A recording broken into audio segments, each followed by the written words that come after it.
नमस्कार, मैं रमन शर्मा। इन दिनों हमारे देश में बहुत अनिर्णय या आप बेचैनी की स्थिति कह सकते हैं। एक तरफ सरकार निर्णय नहीं ले पा रही है, दूसरी तरफ विपक्ष लगातार उनको विभिन्न मुद्दों पे घेर रहा है। राफेल के ऊपर एक बार फिर से महासंग्राम शुरू हो चुका है। अब पूछा ये जा रहा है कि इस जो 3 दिन का युद्ध था उसके अंदर भारत के कितने जहाज गिरे, क्या क्या नुकसान हुआ, ये देश को मोदी जी खुद बताएं या सरकार एक स्पष्ट स्थिति जनता के सामने पेश करे। उसकी वजह यह है कि राफेल बहुत महंगे खरीदे गए थे,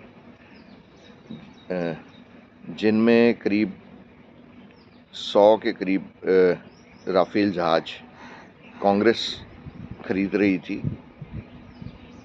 भारतीय जनता पार्टी ने उससे तकरीबन 1.5 गुना दाम पर 36 राफेल खरीदे और उस समय भी कीमत को लेके बहुत हंगामा मचा था और उस समय भी ये कहा गया था कि इसके अंदर घोटाला हुआ है। उसमें एक केस फ्रांस में चल भी रहा है, 2 केस चल रहे हैं। अब स्थिति ये है कि अगर 2 या 3 राफेल जो दावे किए जा रहे हैं अगर वो गिरे हैं तो तकरीबन 5,000 करोड़ रुपए का नुकसान है। उस समय निर्मला सीतारमण ने दावा किया था कि उसको बहुत ज़्यादा उन्नत किया गया है, इसलिए ये उसकी कीमत आई है। अब अगर ये दावा है तो राफेल गिरे क्यों? क्या हम लोग सीमा पार गए थे? अगर हम सीमा पार गए ही नहीं तो पाकिस्तान ने हमारे जहाज़ कैसे गिरा दिए? और पाकिस्तान ने अगर जहाज़ गिराए तो हमने उसके ऊपर क्या कार्रवाई की? अगर ये युद्ध था तो हमने भी उनके जहाज़ गिराए होंगे। कितने जहाज़, कौन कौन से जहाज़ गिरे? पाकिस्तान तो बता चुका है, उसके 5 जहाज़ गिरे, उसके कई हवाई अड्डे भारत ने तबाह कर दिए और उसके सैनिक भी मारे गए, कई अड्डे भी बर्बाद हुए। तो हमें सही स्थिति बताने में क्या तकलीफ है? हमें तो कोई कष्ट नहीं होना चाहिए। हमारा अगर नुकसान हुआ है तो उसे मानना चाहिए ताकि हम उसके ऊपर और भी अच्छे तरीके से काम करें, ताकि आने वाले समय में अगर ऐसा कोई युद्ध होता है तो हमें कोई नुकसान ना हो।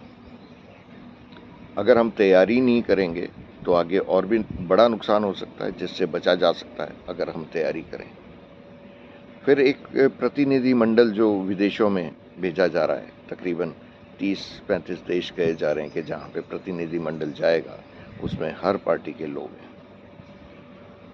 क्या वो सभी सक्षम लोग हैं जिनको भेजा जा रहा है?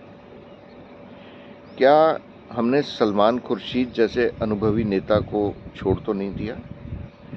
क्या संबित पात्रा जैसे अनुभवी नेता को तो नहीं छोड़ दिया गया?